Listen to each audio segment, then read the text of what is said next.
राहुल रात के 1 बजे रेलवे प्लेटफॉर्म पर अकेला खड़ा था। अपनी आखिरी ट्रेन का इंतजार कर रहा था। प्लेटफॉर्म पूरी तरह खाली और अंधेरा था, और सिर्फ ठंडी हवाएं और दूर से आती कोई आवाज इस सन्नाटे को तोड़ रही थी।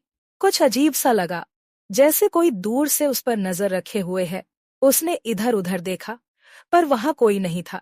जब उसने अपने फोन का टाइम देखा, तो उसकी नींद उस पर हावी होने लगी थी। तभी प्लेटफॉर्म के दूसरे कोने से एक पतली सी कदम की छाप सुनाई दी, जैसे कोई और वहां हो।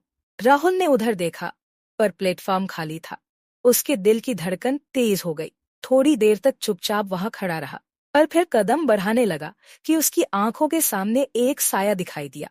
वह एक औरत थी, सफेद कपड़ों में लिपटी हुई, जो धुंधली और भयावह लग रही थी। उसका चेहरा धीरे धीरे राहुल की तरफ घूर रहा था। राहुल का सांस रुक सा गया, और उसके पैर जमीन से जक। तभी उसके कान में एक ठंडी और हल्की आवाज सुनाई दी, तुम्हें यहाँ नहीं होना चाहिए।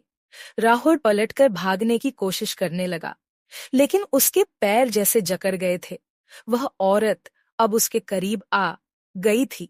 उसके चेहरे पर छिलके और घाव दिखाई दे रहे थे। औरत ने धीरे से कहा, मैं भी तुम्हारी तरह आखिरी ट्रेन का इंतजार कर रही थी, पर अब यहीं बंधी हुई हूँ। राहुल का दिल जोर से धड़क रहा था। उसने औरत से दूर भागने की कोशिश की, लेकिन उसके चारों तरफ उस औरत के साए छाए हुए थे। राहुल ने जितनी तेज भाग सकता था, भागने लगा। प्लेटफॉर्म के आखिरी कोने में उसने एक हल्की सी रोशनी देखी और उसकी तरफ दौड़ गया।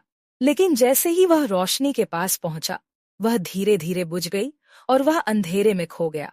अगले दिन सुबह जब लोग प्लेटफॉर्म पर आए, तो उन्हें सिर्फ एक बैग पड़ा हुआ मिला। राहुल का कोई पता नहीं चला। प्लेटफॉर्म पर लोगों का कहना है कि रात को एक औरत और एक नए चेहरे का साया दिखाई देने लगा है, और अब वे दोनों किसी और का इंतजार कर रहे हैं।